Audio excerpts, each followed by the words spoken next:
Hey everybody, it's Tripl-L coming in with a Shonen roundup for this past week, the 22nd, for the new chapters that came out on the 22nd. Anyway, hey, yeah, guys, hey, welcome. So I missed the last 2 weeks, and part of it is just because it takes quite a bit to make these videos, so I'm hoping that this week I'm going to get a better format here.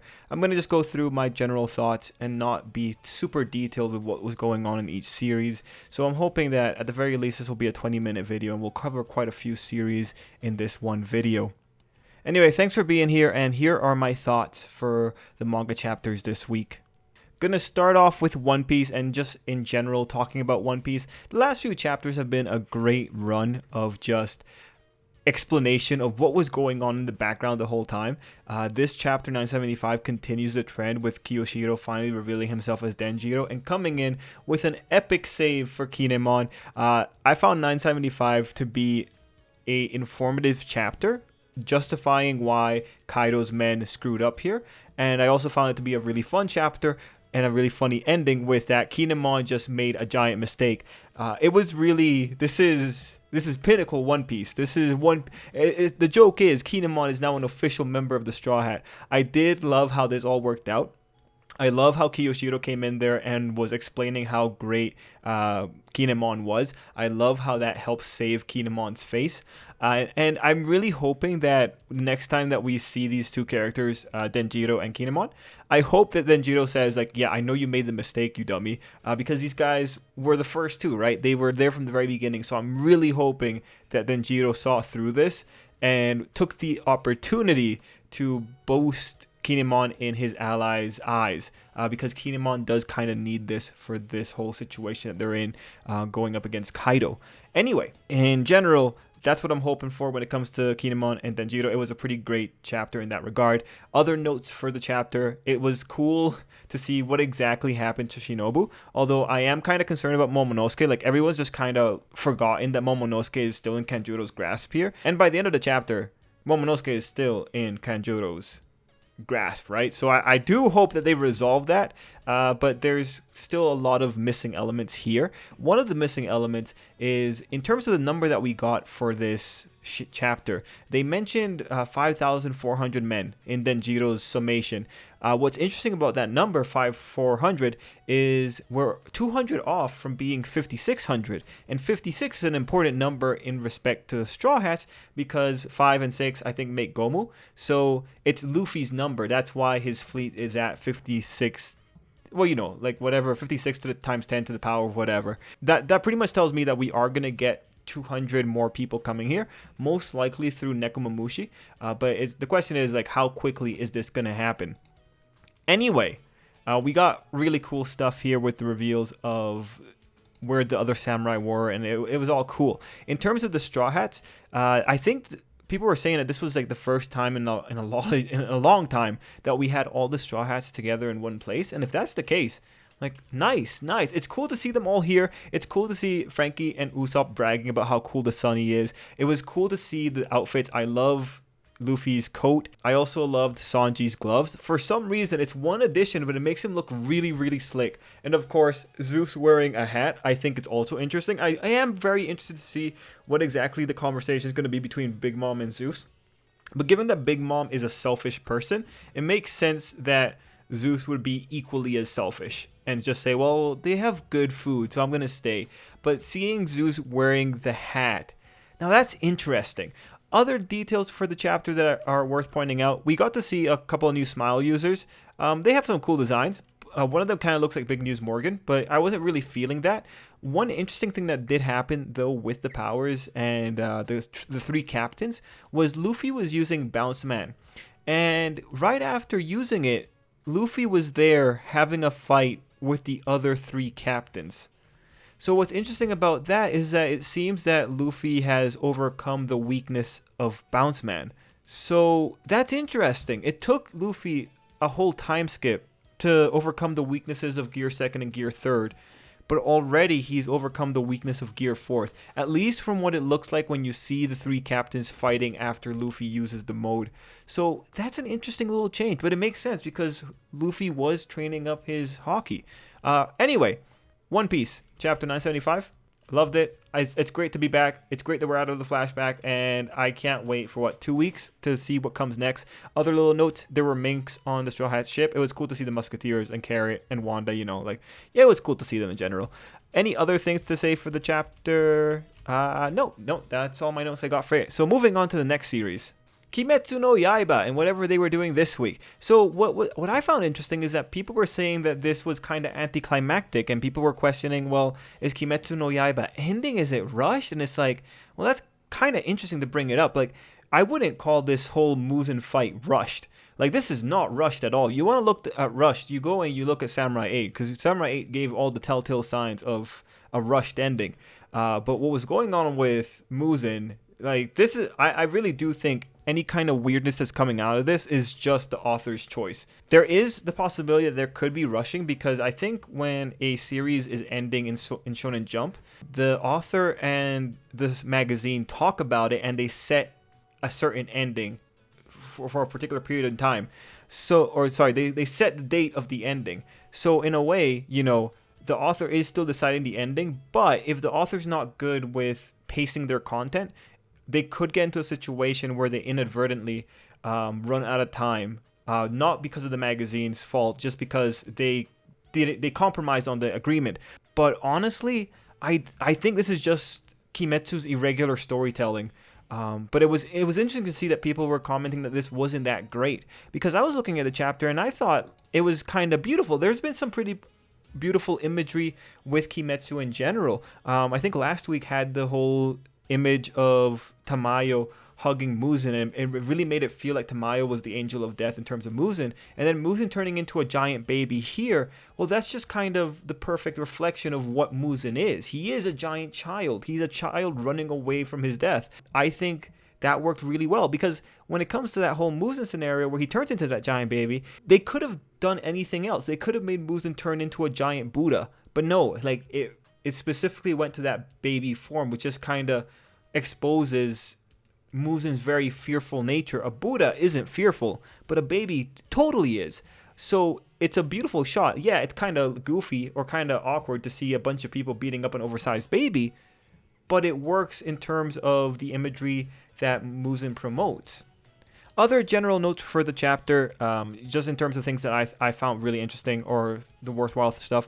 Tanjiro lost an arm, and that kind of matches with Giyu, so that makes sense when page 4 or 5 you have Giyu coming in and he pulls like "I'm with you" type, and he uses, or he supports Tanjiro with his left arm, because I think the one that Tanjiro lost was left. So that was a really beautiful shot. That's definitely one of those ending shots. It's a beautiful shot because he is the teacher to Tanjiro, or he is Tanjiro's predecessor. It really makes me kind of remember like Dragon Ball Z moments where Goku is like behind Gohan using like Kamehameha or something like that. It was a beautiful moment. Other parts that I think were worthwhile were having all the pawns, or just all the weak people of the good guys, getting involved to try and stop Muzan. It really makes it feel like this is a group effort. Like, quite literally, when people or everyone that's alive here, when they go home, they can literally say they made a difference. Like, dumping the books on Muzan and driving cars into him made a difference. I think that was a good move. In terms of the pillars, the wind and the stone pillar are definitely putting in the work. I really hope that the wind pillar doesn't die after this, just because he's going hard, man. And it would just be interesting to see what he has to say at the end of all this when he knows his brother is dead. Any other things going on in the chapter? Tanjiro somehow was able to attack from the inside, and that seems to be a critical thing. Okay, sure. And we get the sun going up. I think another thing that might have thrown people off, now we're speaking about Tanjiro, is Nezuko's presence. Nezuko was woken up to go save her brother because her brother is going to die. And so that really draws the question of what exactly is going to happen with Nezuko here. Is Muzan going to notice Nezuko at the last minute and do something? I sincerely hope not. I hope that he's dying at the end of the chapter. And in terms of what Nezuko ultimately is going to do here, it's like, well, for me, Nezuko is like the ultimate plot device, or she's the ultimate saving grace. As long as Nezuko's around, in the past, people have been able to get away when they were supposed to die. So in this case, she was woken up because she has to go save her brother. Unless the story wants to say Tanjiro rests in peace after all this is done, they could have Nezuko come up and just use the last little bit of whatever makes her special and heal everyone, or remove that horrible growth from Tanjiro's eyes, so that at least people only have to live with a few injuries from this fight and not any kind of long-term deformities. Anyway, end of the chapter. Musen's this deteriorating, so here's hoping that this really, really long time ends in chapter 200. Although I hope the series isn't going to end in chapter 200, because if it was going to end, we would have word of that from at least 3 chapters ahead of time. Next up, let's talk about the series that I've been enjoying a lot more than I thought I would, Undead Unluck.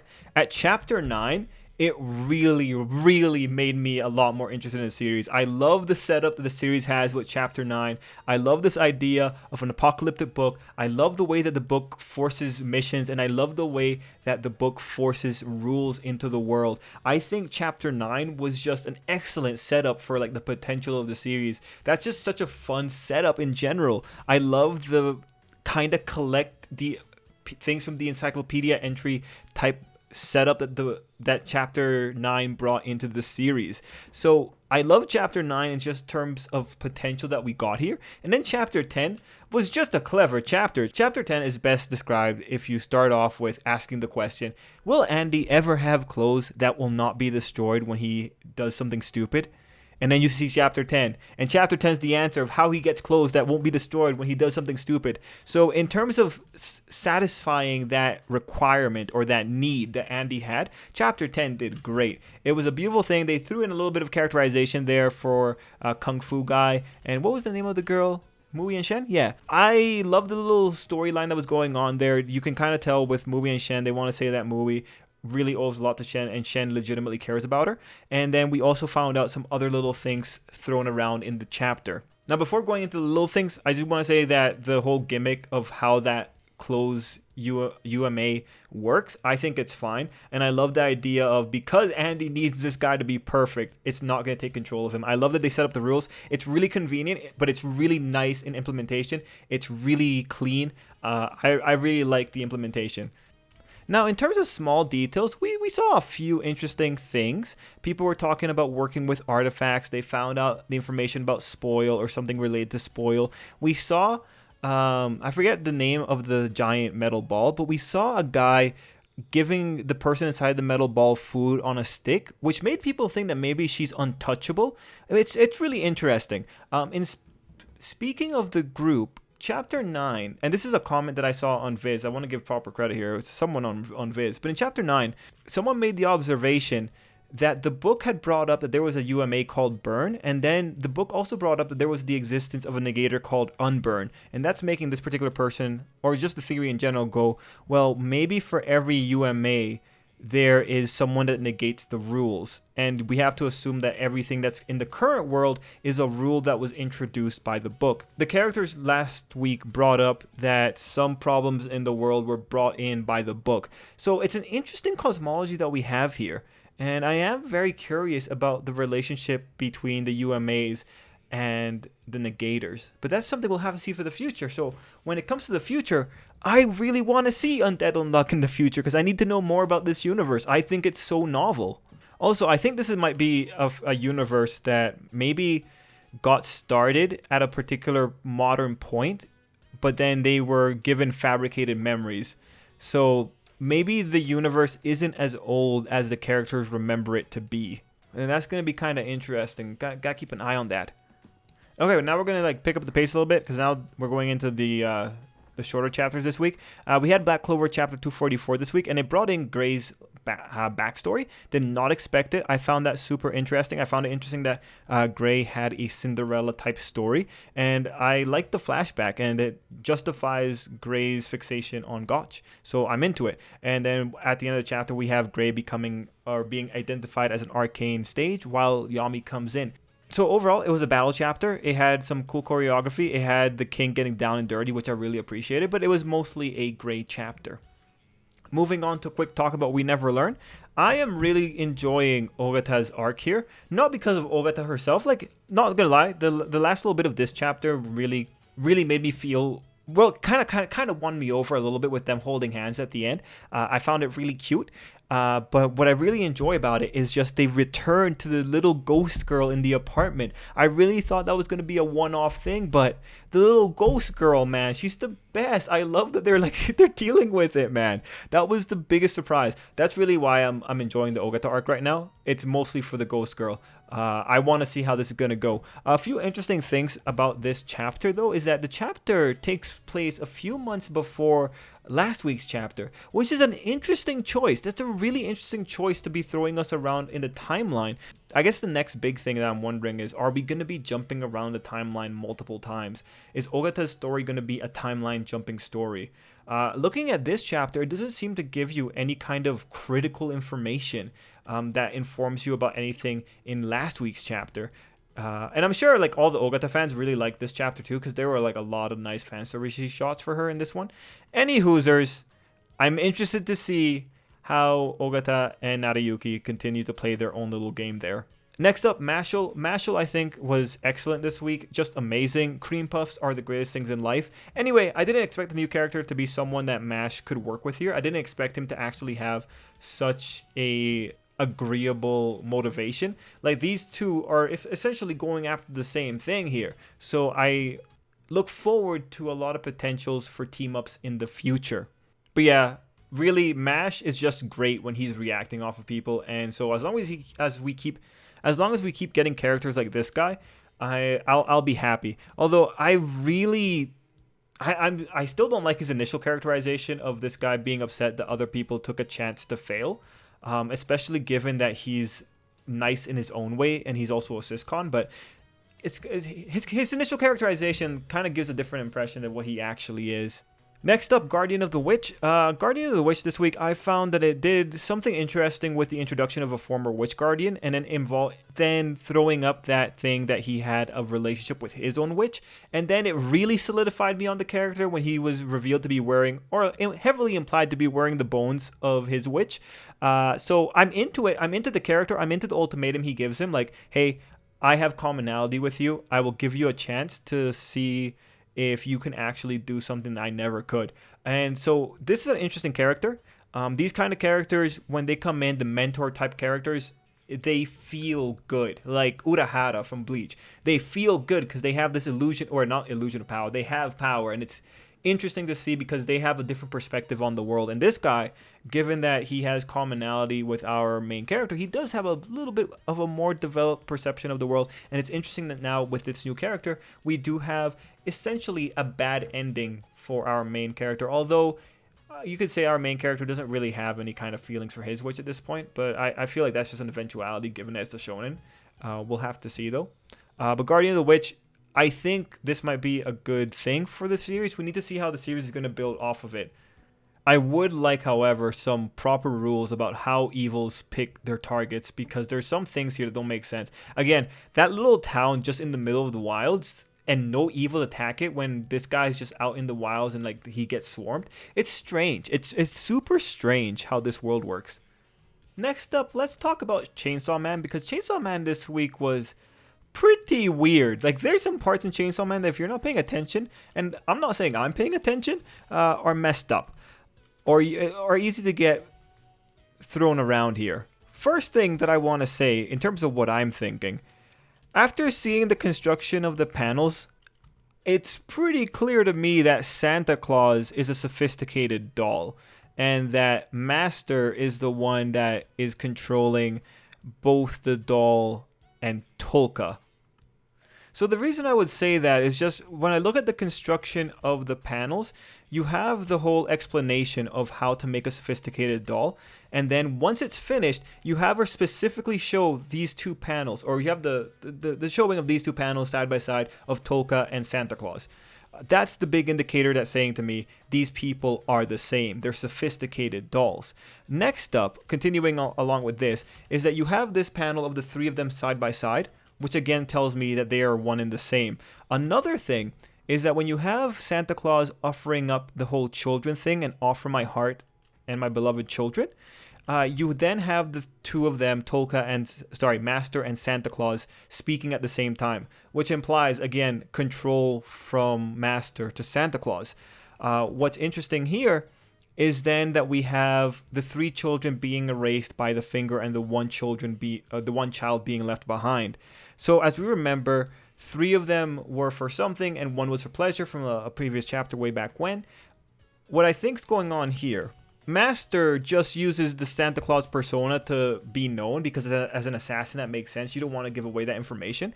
And when you look at what happened with Tolka in the past, pleasure to Master might legitimately be creating the ultimate doll, because you have this thing where she gave this person a life. At the end of the chapter, there's one child left over, and now pretty much Master's going to get the opportunity to take this child and put them through the same process as Tolka and make another high quality doll.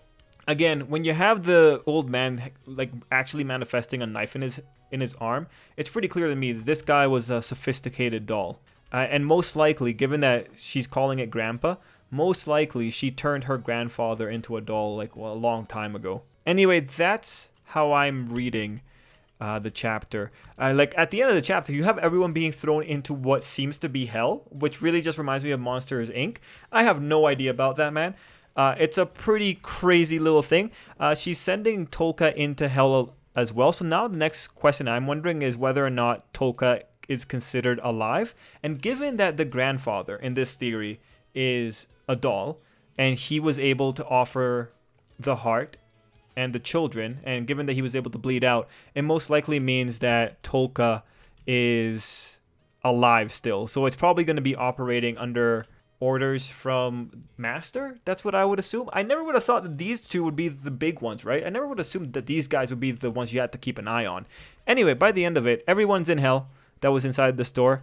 Yeah, I think a lot of the answers will be revealed next week when we see exactly what Tolka is right now, because that gives a lot. That give a lot of answers. I will tell you though, I have no idea what's up with the hand and the ants crawling over it. I don't know where that hand came from. I don't know, man. I don't know. I don't know what's going on. All I know is that everyone's in hell and that the chainsaw can take devils out of hell, maybe. So we're gonna have to see how this goes.